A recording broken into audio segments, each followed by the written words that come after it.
r/TrueOffMyChest parents made me their ATM, so I exposed their hidden divorce assets.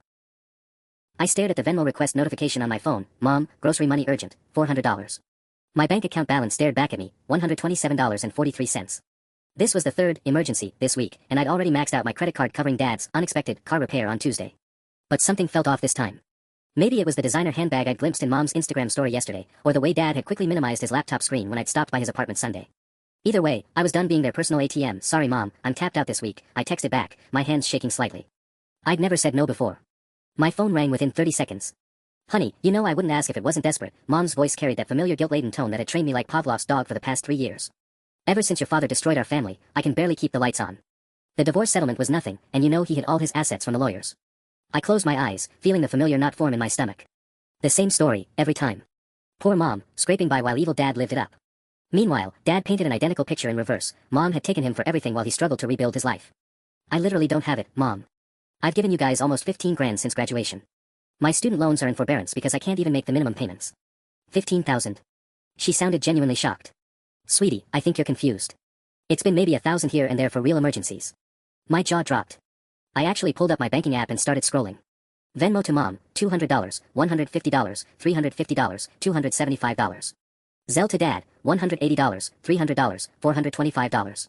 Cash App, PayPal, direct transfers, the evidence was overwhelming. Mom, I'm looking at my transaction history right now. In October alone, I sent you $847 and Dad $623. Silence on the other end.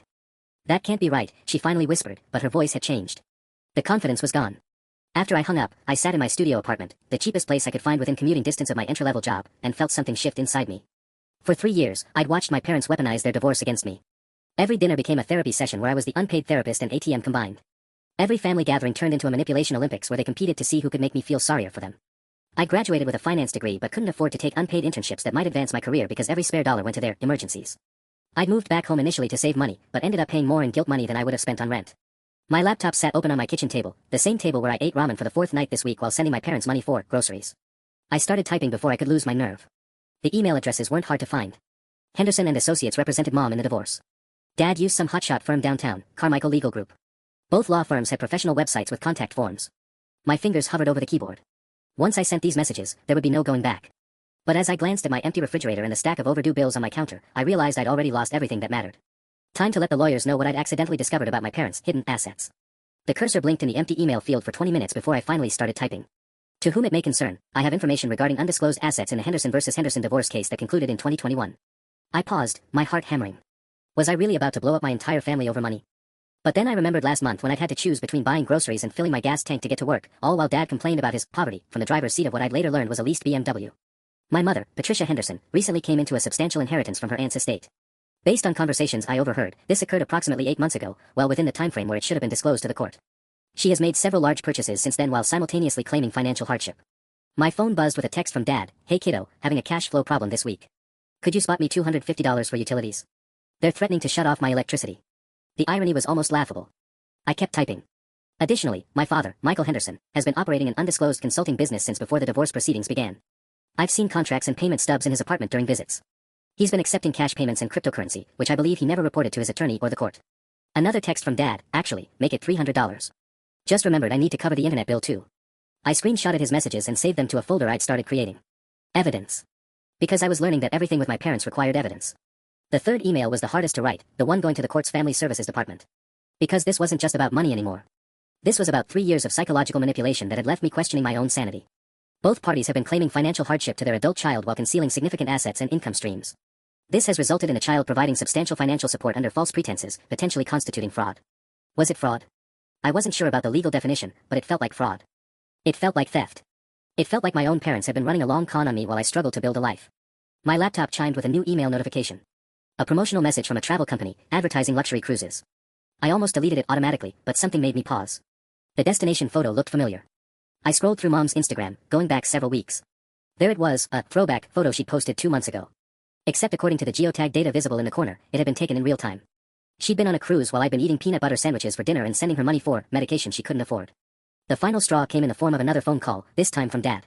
"Listen, I hate to ask, but I'm in a real bind. Could you help me out with rent this month? Maybe $800. I'll pay you back as soon as my disability check comes through." Disability check. Dad wasn't disabled. He'd mentioned the fake disability claim months ago like it was a clever financial strategy, not fraud. But he'd apparently forgotten telling me about it. Dad, I thought you said your consulting work was picking up. Long pause. What consulting work? The business you mentioned last month. The cryptocurrency contracts. I think you're confused, honey. I don't have any business. I can barely afford to eat. I hung up and hit send on all 3 emails before I could change my mind. My phone immediately started ringing again, but I turned it off. For the first time in years, I wasn't available to solve my parents' manufactured crises. Now I just had to wait for the consequences. The consequences started faster than I expected. I woke up the next morning to 17 missed calls and 43 text messages. My phone had automatically turned back on overnight, and the notification avalanche was overwhelming. Messages from Mom, Dad, my Aunt Sarah, even my cousin Derek who I hadn't spoken to in 2 years. Call me now, Mom, 6:47 a.m. What did you do? Dad, 7:12 a.m. Your mother is hysterical, she says you've lost your mind, Aunt Sarah, 7:23 a.m. But it was the email in my inbox that made my stomach drop. The sender was someone named Jennifer Walsh from Henderson and Associates. Ms. Henderson, thank you for bringing this matter to our attention. We would like to schedule a meeting to discuss the information you've provided.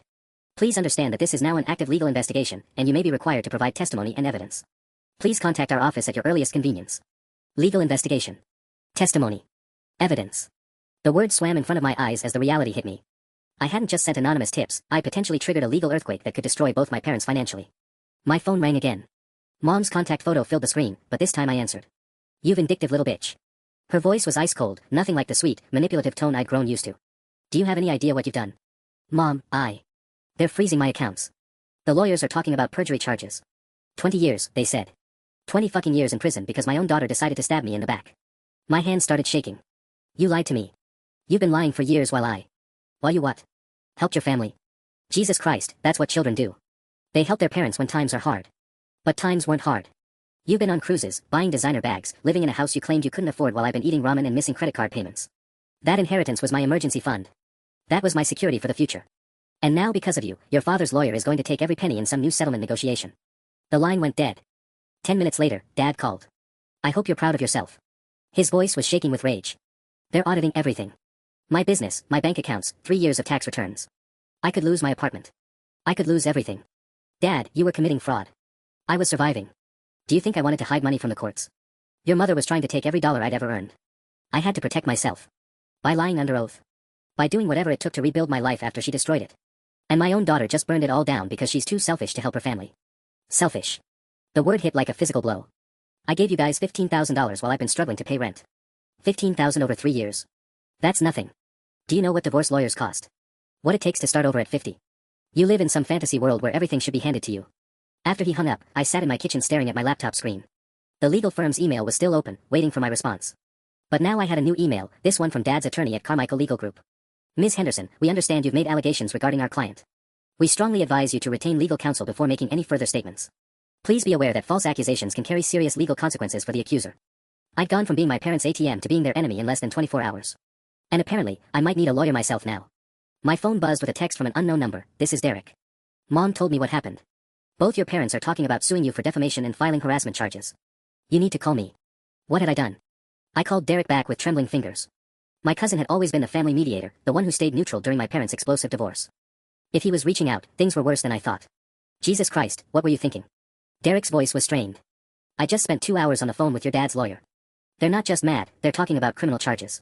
Criminal charges? Against me? My voice cracked. I just told the truth about what I saw. Yeah, well, apparently the truth can get complicated when divorce settlements are involved. Your dad's attorney thinks you might have violated some kind of confidentiality law by accessing information in his apartment. And your mom. Derek paused. Your mom is claiming you've been extorting money from them for years. The room started spinning. Extorting? They've been begging me for money. That's not how she's telling it. She's saying you threatened to expose their private information unless they kept paying you. She's got text messages where you asked for money, Derek. They're trying to flip the whole narrative. I pulled up my message history, scrolling frantically. There, from 6 months ago when I'd been short on rent. Hey mom, could I borrow $200? I'll pay you back next month. And another one to Dad, any chance you could help me out this week? Insurance payment is due. My stomach dropped. In isolation, without context, some of my messages could look like I was the one asking for handouts. The messages where they begged me for emergency money would be harder to find, they usually called for those. Derek, you have to believe me. I have records of everything I sent them. Venmo, Zelle, everything. I believe you, but it doesn't matter what I think. What matters is what a judge thinks if this goes to court. And both of them are lawyered up now. My laptop chimed with another email. This time from someone named Patricia Morales, identified as a forensic accountant. The subject line made my blood run cold. Henderson vs. Henderson Asset Investigation, Interview Request. Derek, they want to interview me. Some forensic accountant. Don't say anything without a lawyer present. I'm serious. This isn't family drama anymore, this is legal warfare, and you just painted a target on your back. After we hung up, I stared at the growing pile of legal correspondence on my laptop screen. 3 law firms, a forensic accountant, and something called a court-appointed mediator all wanted to talk to me. The anonymous tip I thought I was sending had turned into a formal legal proceeding, and somehow I'd become a key witness in my own parents' financial crimes. My phone rang again. This time it was Aunt Sarah. Honey, I know you thought you were doing the right thing, but you need to fix this. Sarah's voice was gentle but urgent. Your mother called me sobbing. She's talking about bankruptcy, about losing the house. The house she claimed she couldn't afford while asking me for grocery money. That's not the point anymore. The point is that both your parents could face serious jail time, and the lawyers are saying you might be charged as an accessory after the fact. Accessory to what? To helping them hide assets. Think about it, you knew about your dad's business and your mom's inheritance, and you never reported it. In the lawyer's eyes, you were complicit until you suddenly decided to turn on them. The legal trap was becoming clear. By helping my parents financially while knowing about their hidden assets, I might have accidentally made myself part of their fraud. And now that I'd exposed them, they were trying to claim I'd been the mastermind all along. My doorbell rang, interrupting my panic spiral. Through the peephole, I saw a woman in a business suit holding an official-looking envelope. Process server. I was being served with legal papers before I'd even had breakfast. This was really happening. I signed for the papers with a hand that wouldn't stop shaking. The process server gave me a sympathetic look before walking away, leaving me alone with a thick manila envelope that felt like it weighed 50 pounds. Emergency motion for restraining order screamed across the top of the first document. Mom was requesting that I be legally prohibited from contacting her, accessing her property, or interfering with ongoing legal proceedings. The petition claimed I had unlawfully obtained private financial information through deceptive means, and was using said information to harass and intimidate the petitioner. The second set of papers was worse. Dad's attorney had filed something called a third-party claim for damages, alleging that my malicious disclosure of privileged information had caused irreparable harm to clients' business relationships and financial standing. They were suing me for $75,000 in damages. $75,000. I didn't even have $75. My phone buzzed with a text from an unknown number. This is Attorney Jennifer Walsh. We need to meet today. New developments in the case require your immediate attention. Can you be at our office by 2 p.m.? I googled, how much does a lawyer cost, and immediately regretted it. The cheapest consultation fees I found were $300 an hour. Some criminal defense attorneys wanted $500 just to review documents. My credit cards were maxed out, my savings account was empty, and apparently my own parents were about to sue me into bankruptcy. The irony was suffocating. 3 years of bleeding money to help them, and now they were coming for what little I had left. Derek called back around noon. I've got good news and terrible news. What do you want first? Just tell me everything. The good news is I found you a lawyer. My girlfriend's sister practices family law, and she owes me a favor. She'll meet with you for free and work out a payment plan if you need representation. And the terrible news? The forensic accountant found something. Both your parents have been hiding way more money than you thought. Your mom's inheritance. Try $400,000, not the 50 grand she claimed. And your dad's cryptocurrency consulting. He's made over $200,000 in the past 18 months. I slumped against my kitchen counter. That's good though, right? It proves they were lying. It proves they were lying to each other in the courts. But it also proves they were lying to you while you were sending them money. The lawyers think you might have a case for fraud against both of them. A case? Derek, they're already suing me. Countersue. Apparently what they did to you, taking money under false pretenses, could be considered elder abuse in reverse. Financial exploitation of an adult child. Sarah's girlfriend thinks you could recover everything you gave them, plus damages. My head was spinning. Sue my own parents. The same parents who were trying to have me arrested for helping expose their lies. There's something else, Derek continued. The court investigation triggered an IRS audit. Both of them are going to owe back taxes on the money they hid, plus penalties.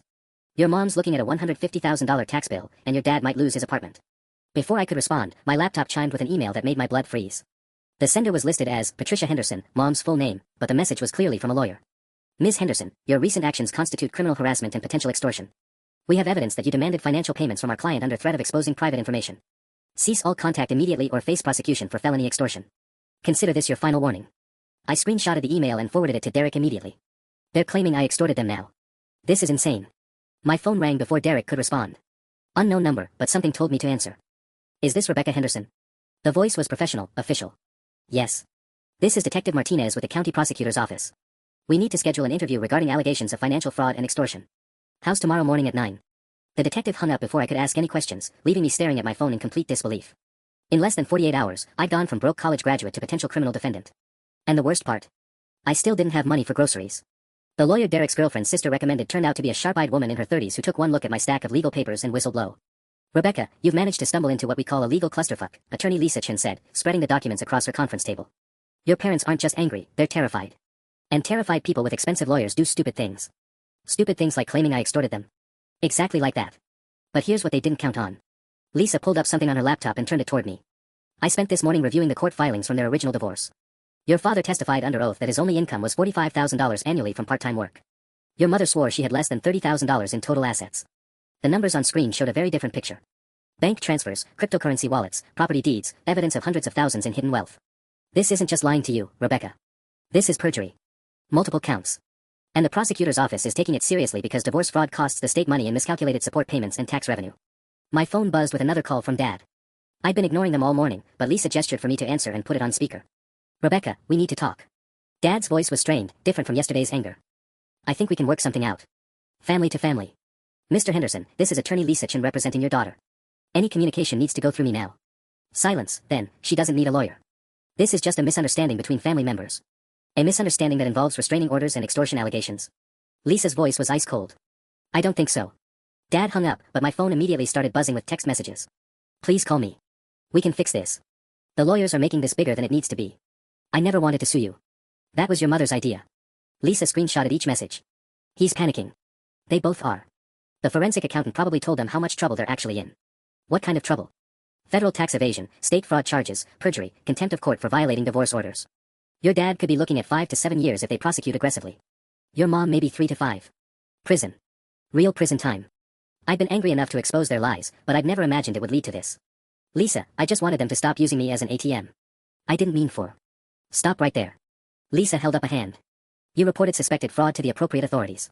That's not just legal, it's civic duty. Everything that's happening now is consequence of their choices, not yours.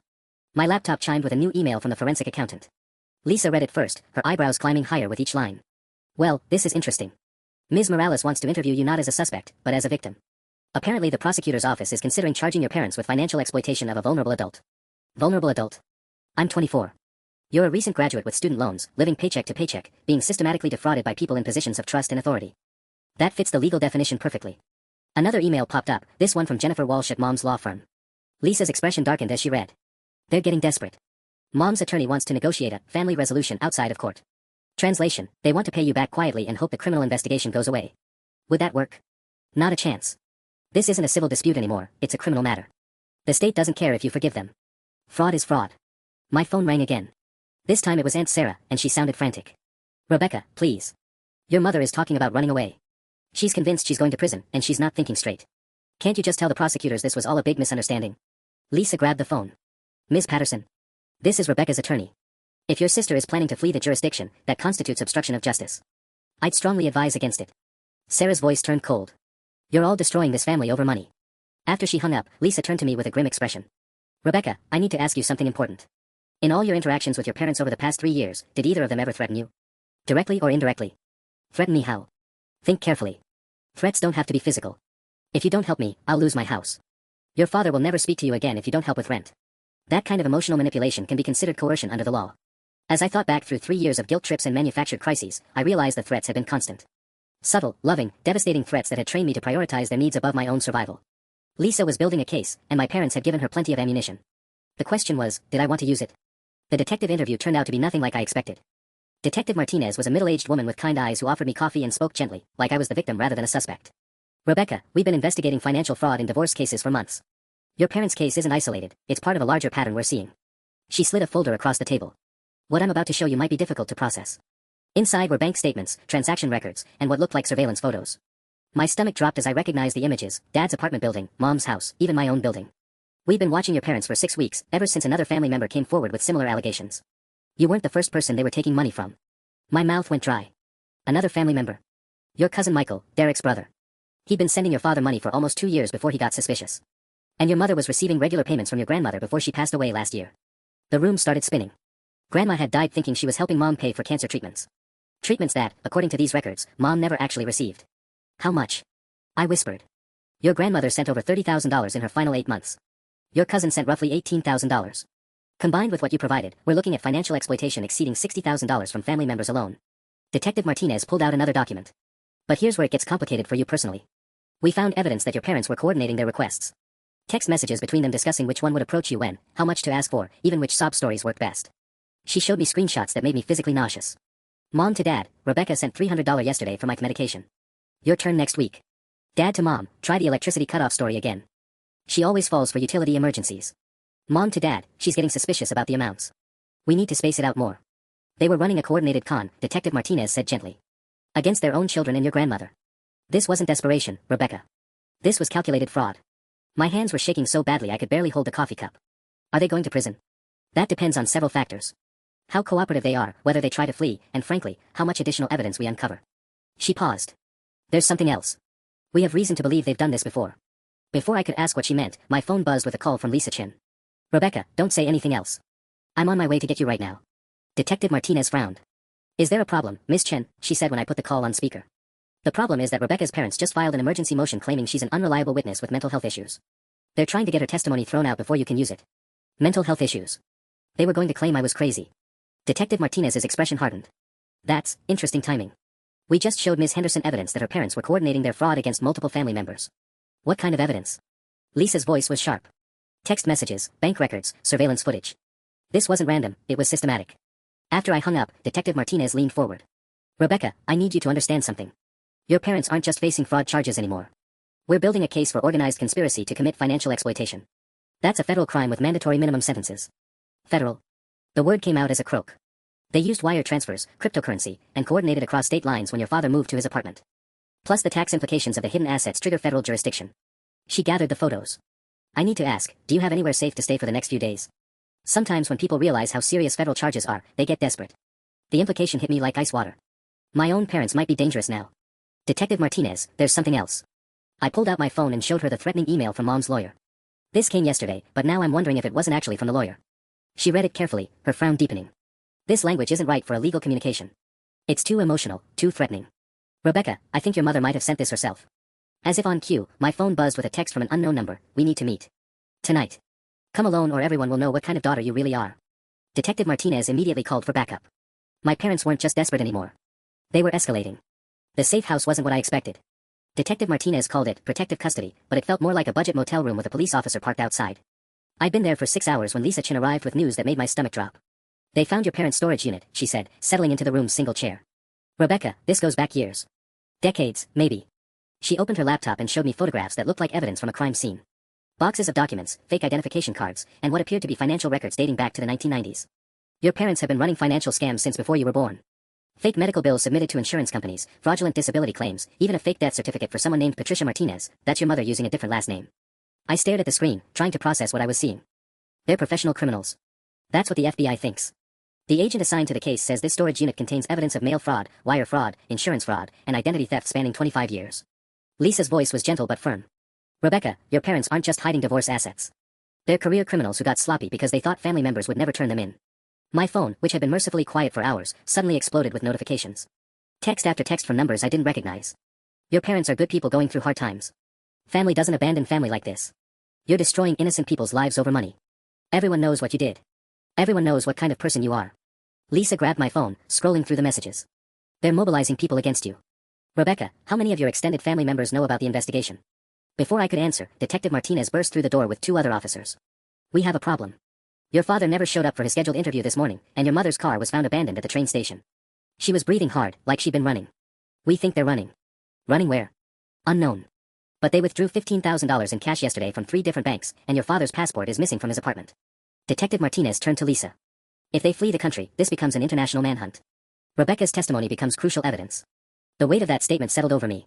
My parents had escalated from financial fraud to fugitives, and somehow I become the key witness in a federal case. Lisa's phone rang, and her face went pale as she answered. Are you absolutely certain? When? She hung up and turned to me with an expression I couldn't read. Rebecca, there's been a development. Your parents' original divorce attorney just came forward with information. Apparently, your father approached him 3 years ago about faking his own death to avoid paying alimony. The room went silent except for the sound of my own heartbeat. The attorney refused and reported it to the state bar, but never to police because no actual crime was committed. But now, with them missing. Detective Martinez trailed off. My phone buzzed one more time. A single text from Dad's number, this is all your fault. We had to disappear because of what you did. I hope you can live with yourself. Detective Martinez immediately called for a trace on the message, but I already knew it was too late. My parents had vanished, and according to the FBI, I might be the only person who could help find them. The question was, did I want them found? The FBI task force meeting felt surreal. I sat at a conference table surrounded by federal agents, prosecutors, and financial crime specialists, all discussing my parents like they were characters in a crime thriller instead of the people who raised me. We've traced the cash withdrawals to a broader pattern, Agent Rodriguez explained, sliding photos across the table. Your parents have been establishing fake identities for months. Rental agreements under assumed names, prepaid phones, even a storage unit in Delaware we just discovered. Delaware. They've been planning this escape route while still asking me for grocery money. The financial exploitation charges are just the tip of the iceberg now, the prosecutor added. We're looking at organized fraud, conspiracy, money laundering, and if they've crossed state lines to avoid prosecution, federal flight charges. Lisa squeezed my shoulder. Rebecca, they want you to make a public statement. Appeal for your parents to turn themselves in voluntarily. A public statement? My voice cracked. Like on the news? Television, social media, maybe a press conference. The theory is that hearing from you might convince them to surrender before this gets worse. Agent Rodriguez leaned forward. Ms. Henderson, we need you to understand the gravity of this situation. Your parents aren't just running from divorce fraud anymore. We've uncovered evidence linking them to a multi-state insurance scam involving fake accidents and medical claims. People in 3 different states have been sending them money based on fabricated emergencies. The photos he showed me made my stomach turn. Hospital bracelets with false names, staged accident scenes, even what appeared to be fake x-rays. My parents have been running these cons on strangers while simultaneously draining their own family. How long? I whispered. Based on the evidence in the storage units, possibly 15 to 20 years. Your parents appear to have been supplementing their legitimate income with systematic fraud for most of their adult lives. My phone buzzed with a call from Derek. Agent Rodriguez nodded for me to answer, but keep it brief. Rebecca, oh my God, are you okay? It's all over the local news. They're calling Mom and Dad fugitive fraudsters and showing pictures of our whole family. Derek sounded panicked. Grandma's neighbors are calling her asking if she knew she was funding criminals. The ripple effects were spreading. It wasn't just my parents facing consequences anymore, our entire extended family was being dragged into the investigation. Derek, I'm sorry, I never meant. No, listen to me. Sarah found something in Mom's old papers. Bank statements from when you were in high school. Rebecca, they were stealing from your college fund. The room went silent as Agent Rodriguez gestured for me to put the call on speaker. What do you mean stealing from my college fund? The account your grandparents set up for you. It should have had $40,000 when you graduated. But the statements show withdrawals starting when you were 16. They took almost everything and made it look like the account never had that much money. I felt like I'd been punched. My crushing student loan debt, the reason I'd moved back home after graduation, the financial stress that made me vulnerable to their manipulation, it was all because they'd stolen my college money years earlier. There's more, Derek continued. Sarah thinks they've been using your identity for credit cards. She found applications with your information but addresses you've never lived at. Identity theft. My own parents had stolen my identity on top of everything else. Agent Rodriguez was already taking notes. Mr. Patterson, we're going to need copies of all those documents immediately. This significantly expands the scope of the investigation. After Derek hung up, the federal prosecutor looked at me with something approaching sympathy. Rebecca, your parents didn't just exploit you emotionally and financially. They've been systematically stealing your identity and future since you were a minor. This isn't family dysfunction, this is organized criminal enterprise with you as their primary victim. Lisa pulled up something on her laptop. There's something else you need to see. Your parents posted a video on Facebook an hour ago. The video showed Mom and Dad in what looked like a cheap motel room. Mom was crying, Dad looked haggard, and both were staring directly into the camera. Our daughter has destroyed our family with lies. Dad's voice was steady but his hands were shaking. We're not criminals. We're just parents who made mistakes during a difficult divorce, and now we're being hunted like fugitives because Rebecca decided to turn on her own family. Mom leaned into the frame, tears streaming. Sweetie, if you're watching this, please tell them the truth. Tell them this was all a misunderstanding. We love you, and we just want to come home. The video had already been shared over 200 times, with comments ranging from sympathy for my poor parents to outrage at my betrayal. Agent Rodriguez closed the laptop. They're trying to control the narrative and put public pressure on you to recant your testimony. Can they do that? Just make a video claiming innocence. They can try. But we have 25 years of documented evidence that says otherwise. He stood up, gathering his files. Rebecca, I need to ask you something difficult. Are you prepared to testify against your parents in federal court? Because this case is going to trial whether they surrender or we catch them. Federal court. Testifying against my own parents on national television while they portrayed me as the villain who destroyed an innocent family. I thought about my empty college fund, the fake identity theft, the systematic manipulation that had nearly destroyed my financial future before it even began. Yes, I heard myself say. I'll testify. Because they've made me a victim long before I'd ever made them fugitives. The media attention exploded overnight. I woke up in the safe house to Detective Martinez shaking me awake, her phone buzzing constantly in her hand. Rebecca, we have a situation. Your parents' Facebook video went viral. It's been shared over 50,000 times, and now there are news crews camped outside your apartment building. She showed me her phone screen. The local news was running a split-screen story, fugitive parents versus daughter who turned them in. My college graduation photo appeared next to my parents' tearful motel room confession, with a cheering reading, family destroyed by greed. They're spinning this as a heartless daughter destroying her struggling parents, Lisa said, appearing in the doorway with coffee and a grim expression. The comments section is brutal. People are calling you every name in the book. My stomach churned as I scrolled through the responses to the news story. Hundreds of comments painting me as ungrateful, vindictive, a selfish millennial who betrayed family over money. Someone had even started a GoFundMe for my wrongfully accused parents. How is this happening? I have bank records, evidence of everything they took from me. Evidence doesn't matter in the court of public opinion, Detective Martinez said. Your parents understand that. They're betting that enough public sympathy will pressure the prosecution to offer a plea deal. Agent Rodriguez arrived 20 minutes later with news that made everything worse. We intercepted communications between your parents and someone in Canada. They're not just running randomly, they have help. Possibly other people involved in their fraud network. A network? The word came out strangled. We think so. The storage unit in Delaware contained contact information for people in 5 different states who appear to be running similar scams. Your parents weren't just isolated criminals, they were part of something bigger. My phone, which had been mercifully quiet, suddenly erupted with notifications. Someone had found my social media accounts despite the privacy settings. Messages flooded in faster than I could read them. Your parents are suffering because of your lies. How much money did the FBI pay you to destroy your family? Everyone in town knows what you did. You'll get what's coming to you. Lisa grabbed the phone and immediately called the FBI's cybercrimes unit. This is harassment and potentially witness intimidation. They need to trace these accounts immediately. But the damage was spreading beyond social media. Derek called in a panic. Rebecca, you need to know what's happening here. Protesters showed up at Aunt Sarah's house this morning. People carrying signs saying justice for Patricia and Michael and demanding you drop the charges. Protesters. How is that possible? Mom and Dad's video hit some kind of nerve. People are treating them like victims of government overreach. There's even talk of a legal defense fund. Detective Martinez was already on her radio, coordinating with local police. The situation was escalating beyond a simple fraud case. Agent Rodriguez pulled me aside. Rebecca, we need to discuss witness protection. This level of public attention, combined with the threats you're receiving, suggests your safety might be compromised. Witness protection. Like, disappearing completely. Potentially. If your parents' network is as extensive as we suspect, and if public sentiment continues turning against you, standard protective custody might not be sufficient. The irony was staggering.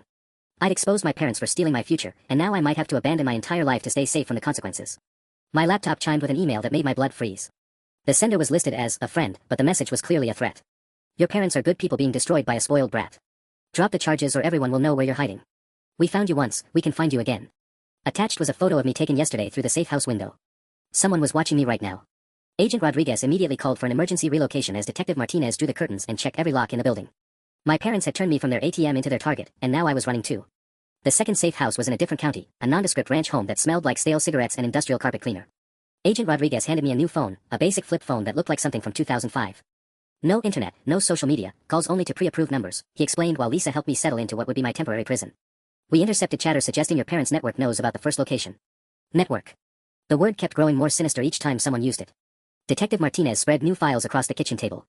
We've identified at least 12 people in 6 states running variations of your parents' scams. Fake medical emergencies, fraudulent disability claims, romance scams targeting elderly victims. Your parents appear to have been regional coordinators. The photos she showed me looked like a criminal organization chart, the kind you see in movies about the mafia. Except instead of drug dealers and hitmen, it was middle-aged people in suburban homes systematically defrauding their own families and communities. Rebecca, we found something else in the Delaware storage unit. Agent Rodriguez pulled out a laptop I'd never seen before. This contains detailed records of everyone they've targeted over the past 5 years. Including psychological profiles they created of family members to maximize manipulation effectiveness. My hands shook as he opened a folder labeled with my name. Inside was a document that looked like a psychological assessment, complete with notes about my guilt responses, financial anxiety triggers, and optimal approach timing. Rebecca, primary target. Graduated with debt, lives alone, no romantic relationship to interfere. Responds best to medical/utility emergencies. Maximum extraction, $500 per incident, spaced 2 to 3 weeks apart. Guilt triggers, family loyalty, parental sacrifice narratives. Warning signs, questions about amounts, requests for documentation. They had studied me like a lab rat, documenting exactly how to push my emotional buttons for maximum financial extraction. But it got worse. The file contained similar profiles for Derek, cousin Michael, even my late grandmother. Each family member had been analyzed, categorized, and systematically exploited based on carefully documented psychological vulnerabilities. They'd been planning this for years, I whispered, scrolling through pages of manipulation strategies. This wasn't desperation. This was clinical. Lisa's phone rang, interrupting my horror. Her face went pale as she listened, then hung up with a curse I'd never heard her use. Rebecca, there's been a development. Someone leaked your location to a local news station. They're reporting that you're hiding in FBI safe houses while your innocent parents struggle to survive on the run. Agent Rodriguez was already packing his files. How the hell did they get that information? Before anyone could answer, my new phone rang. The caller ID showed Derek's number, but when I answered, it wasn't Derek's voice. Hello, sweetheart. Dad's voice was calm, almost pleasant. Enjoying your government protection? Detective Martinez immediately started tracing the call while Agent Rodriguez motioned for me to keep him talking. Dad, where are you? Closer than you think. We're not the criminals here, Rebecca. You know that, right? We're just parents who got in over our heads, and now the FBI is using you to justify their budget. I saw the files, Dad. The psychological profiles you made of our family. The network of people running scams.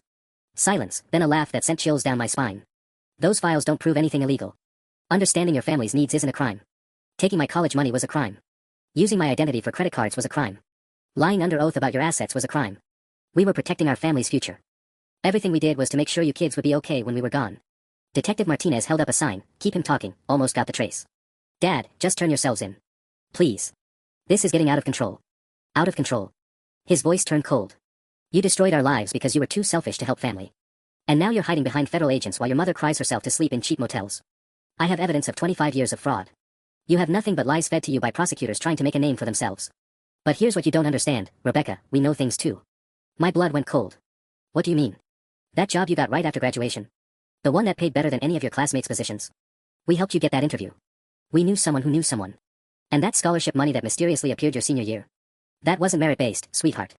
The room started spinning. My job, my scholarship, had my entire adult life been built on my parents' criminal connections? You see, Rebecca, you're not the innocent victim you think you are. You've been benefiting from our network for years without knowing it. So when this goes to trial, ask yourself, how clean are your own hands? The line went dead, but Dad's words echoed in my head. How much of my life had been built on fraud I never knew about? Agent Rodriguez finished his trace call and looked up grimly. They're using a burner phone, but we got a general location. They're still in the state, probably within 50 miles. But all I could think about was my job interview 3 months ago, and how surprisingly easy it had been to get hired. Had I been living a lie my entire adult life? The revelation about my job and scholarship haunted me through a sleepless night in a second safe house. By morning, I'd made a decision that terrified everyone around me. I want to call my employer, I announced to Agent Rodriguez over breakfast. I need to know if Dad was telling the truth. Rebecca, that's not advisable right now, Lisa interjected. Any contact with your normal life could compromise your location. But I couldn't let it go. The thought that my entire adult independence might be built on my parents' criminal network made me feel sick. Agent Rodriguez eventually agreed to make the call himself, using official channels. 20 minutes later, he returned with a grim expression. Your direct supervisor wasn't involved, but HR confirmed that your resume was flagged as a priority candidate by someone in upper management before your interview. They're investigating the connection now. My stomach dropped. Even my job, the one thing I thought I'd earn on my own merit, was potentially contaminated by their fraud. The flip phone rang, startling everyone. Derek's number again, but this time it was actually Derek calling. Rebecca, you need to know what's happening out here. The story has gone national. CNN picked it up, and now there are protesters at the courthouse demanding your arrest for destroying an innocent family. Protesters at the courthouse. It gets worse. Someone started a social media campaign called #JusticeForPatriciaAndMichael. They're painting you as the real criminal, claiming you manipulated your elderly parents and then turned them in when they couldn't pay you anymore. I put the call on speaker so the agents could hear. Detective Martinez was already taking notes.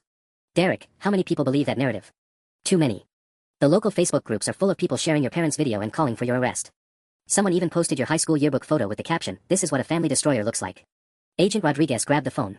Mr. Patterson, this is Agent Rodriguez with the FBI. Has anyone approached you directly about your cousin's location or the investigation?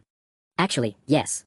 Yesterday a woman claiming to be a journalist asked me detailed questions about Rebecca's childhood, her relationship with money, whether she'd ever shown signs of being manipulative or greedy. But when I asked for her credentials, she hung up. That wasn't a journalist, Detective Martinez said grimly. That was someone fishing for ammunition to use against Rebecca's credibility. After Derek hung up, Lisa pulled up something on her laptop that made my heart sink. The #JusticeForPatriciaAndMichael hashtag was trending nationally, with thousands of posts defending my parents and vilifying me. Someone had even created a detailed timeline of evidence supposedly proving I was a manipulative daughter who had been extorting my parents for years. They're building a counter-narrative, Lisa explained. Professional-level disinformation campaign designed to destroy your credibility before trial. Professional level? I asked. Agent Rodriguez nodded. Your parents' network has resources and expertise we're still uncovering. This isn't just panicked fugitives, this is organized damage control. My flip phone rang again. Unknown number this time, but Agent Rodriguez nodded for me to answer. Is this Rebecca Henderson? The voice was female, professional, unfamiliar. Who is this? My name is Dr. Sarah Chin, no relation to your attorney. I'm a forensic psychiatrist, and I've been hired to conduct an independent evaluation of your mental state and credibility as a witness. Agent Rodriguez was already shaking his head frantically, but the woman continued. The court has ordered a competency evaluation based on concerns raised by your parents' defense team. You're required to appear for testing within 48 hours, or the judge may dismiss your testimony entirely. She hung up before I could respond, leaving me staring at the phone in disbelief. That's impossible, Lisa said immediately. No judge would order a competency evaluation based on a motion from fugitive defendants. But Agent Rodriguez was already on his radio, checking with the prosecutor's office. When he hung up, his expression was grim. The motion was filed yesterday by someone claiming to represent your parents' interests. The judge hasn't ruled on it yet, but if it goes through. If it goes through, what? You could be declared an unreliable witness due to mental instability. Everything you've testified to could be thrown out, and your parents might walk free. My own credibility was now under attack by people I'd never met, using legal procedures I didn't understand. The trap was closing from every direction. The court-ordered psychiatric evaluation turned out to be a sham, but not in the way I expected. Agent Rodriguez discovered that Dr. Sarah Chen was actually a private investigator working for my parents' network, trying to trick me into giving statements that could be used against me later. They're getting more sophisticated, Lisa explained as we reviewed the fake court documents. Someone with legal knowledge is coaching them on how to undermine your testimony. That someone revealed himself 2 days later when my flip phone rang with a call that changed everything. Rebecca, this is attorney James Morrison. I represent your parents' interests, and I think it's time we had a conversation. Agent Rodriguez immediately started recording while Lisa grabbed her notepad. My clients are prepared to turn themselves in under certain conditions, Morrison continued. Specifically, they want guarantees that you'll recant your testimony and admit that your allegations were based on misunderstandings and emotional distress. My allegations? My voice cracked. I have bank records, transaction histories, evidence of 25 years of fraud. Evidence obtained through illegal searches of private property and violations of attorney-client privilege. Evidence that won't hold up in federal court once we challenge the warrant applications.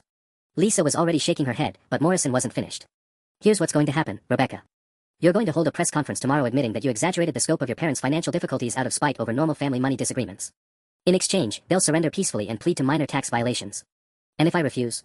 Then they remain fugitives, the case drags on for years, and every detail of your life gets examined under a microscope. That job interview you're so worried about. We'll subpoena those records. The scholarship money. We'll prove you knew it came from questionable sources. By the time we're done, you'll be facing charges right alongside them. The threat hung in the air like poison. Morrison was essentially offering me a choice: destroy my credibility voluntarily, or have it destroyed in court while my parents disappeared forever. After he hung up, Agent Rodriguez looked furious. That was witness intimidation, plain and simple. We can charge him with obstruction. But can you prove the scholarship money was clean? I asked quietly. Or that I didn't know about whatever strings were pulled for my job. The silence in the room was answer enough. Lisa finally spoke. Rebecca, even if there are complications with how you got your job or scholarship, that doesn't negate the evidence of your parents' crimes. You're still the victim here. But I was starting to wonder if victim and accomplice were as clear-cut as I'd thought. How much of my adult life had been built on benefits from my parents' criminal network? And more importantly, how much of it could I prove I didn't know about? My flip phone buzzed with a text from an unknown number: press conference tomorrow at 2 p.m., courthouse steps. Come alone or the deal expires. Your choice: save your family or destroy it forever. Agent Rodriguez immediately began coordinating with courthouse security, but I could see the calculation in everyone's eyes. My parents weren't just running anymore, they were negotiating from a position of strength. Because they knew something about my life that I didn't. And they were betting I'd sacrifice my credibility to avoid finding out what it was. The deadline was 18 hours away, and I still had no idea what I was going to do. The press conference deadline was 12 hours away when Agent Rodriguez burst into the safe house at 3 a.m. with news that shattered what little remained of my world. Rebecca, we found the source of your scholarship money. His face was grim in the harsh kitchen light. It wasn't your parents' network. It was worse. I sat up in the uncomfortable pull-out bed, my stomach already churning. How much worse? The scholarship fund was established by victims of your parents' frauds. Elderly people they scammed over the years, donating money they thought was going to help deserving students recover from family financial hardships. He spread photographs across the kitchen table. Your parents created a fake charity and funneled victim money directly to you. The photos showed elderly faces, kind, trusting people who had no idea their donations were funding the education of their scammer's daughter. Mrs. Eleanor Watson, 73, who donated $5,000 thinking she was helping children whose parents couldn't afford college. Mr. Robert Chin, 81, who contributed his late wife's life insurance money to what he believed was a legitimate educational foundation. They used your scholarship as proof that their charity was real, Detective Martinez added, appearing in the doorway with coffee that smelled like salvation and tasted like ash. These victims kept donating for years because they got to see their success story: you graduating, getting a job, building a life. My hands were shaking so hard I could barely hold the photographs. I had no idea. I thought I'd earned it through my application essays and grades. We believe you, Agent Rodriguez said gently. But Morrison wasn't bluffing yesterday. If this goes to trial, the defense will argue that you benefited knowingly from fraud for years, making you an unreliable witness with motive to shift blame to your parents. Lisa arrived 20 minutes later with legal documents that made everything infinitely more complicated. The prosecutors want to offer you immunity in exchange for your testimony, but there's a catch. You'd have to repay every dollar you received from the fraudulent scholarship fund. How much? The question came out as a whisper. $47,000. Plus interest. The victims want their money back, Rebecca, and legally, you received stolen funds. $47,000 I didn't have, couldn't borrow, and couldn't earn anytime soon with my entry-level salary, assuming I even still had a job after this became public knowledge. My flip phone rang, displaying Morrison's number. This time, I answered without waiting for agent approval. I assume you've learned about the scholarship situation, his voice carried smug satisfaction. Still feeling like the innocent victim here. I didn't know where that money came from. Prove it. Prove you never questioned why a full scholarship appeared out of nowhere your senior year. Prove you never wondered why the foundation never contacted you directly for thank you letters or success stories. Morrison paused. You can't, because deep down, you knew something was off. But you took the money anyway because it was convenient. The terrible part was that he wasn't entirely wrong. I had wondered about the scholarship's unusual structure, the lack of ongoing contact with donors, the way my parents had handled all the paperwork. But I'd been so desperate to avoid student debt that I'd chosen not to ask too many questions. Here's the revised offer, Morrison continued. Press conference in 8 hours. You admit that family financial disagreements got blown out of proportion by overzealous federal investigators. You acknowledge that you may have misunderstood some of your parents' financial situations. In exchange, they surrender quietly and plead to minor charges. The scholarship issue disappears, you keep your job, and nobody has to know you've been living off fraud money for years. And if I refuse? Then we go to trial, where I'll prove that you were a willing participant in your parents' schemes from the day you accepted that scholarship. By the time I'm done, you'll be facing charges for conspiracy to commit fraud, and those elderly victims will be suing you personally for their money back. The line went dead, leaving me staring at photographs of kind-faced strangers whose trust my parents had violated while funding my education. Agent Rodriguez was already on his radio, but I could see the reality in everyone's faces. Morrison wasn't just threatening me anymore, he had evidence that my victimhood was more complicated than anyone had realized. The press conference was 7 hours away, and I was running out of ways to be innocent. The press conference was 3 hours away when Detective Martinez received a call that changed everything. I watched her face transform from grim resignation to something approaching hope. Rebecca, we just caught a break. A massive one. She hung up and immediately called Agent Rodriguez and Lisa back to the safe house. The forensic accountants found something in your parents' computers. They kept detailed records of every victim, every scam, every dollar, including specific notes about keeping you ignorant of the scholarship source. She pulled up an email thread on her laptop that made my hands shake. Michael to Patricia, are asked questions about Scholarship Foundation again. Told her they don't contact recipients directly for privacy reasons. She bought it. Patricia to Michael, good. Critical, she never knows about victim funding. Her ignorance protects the whole operation. Michael to Patricia, made sure all donor communications go through us. She genuinely has no idea where money comes from. Perfect cover story. Rebecca, Agent Rodriguez said quietly, they deliberately kept you in the dark specifically so you could serve as an unknowing front for their operation. This proves you were a victim, not a participant. Lisa was already on her phone with the prosecutors. This changes everything. Morrison's threats just became evidence of continued witness intimidation, and these emails prove your parents manipulated you intentionally. My flip phone rang one final time.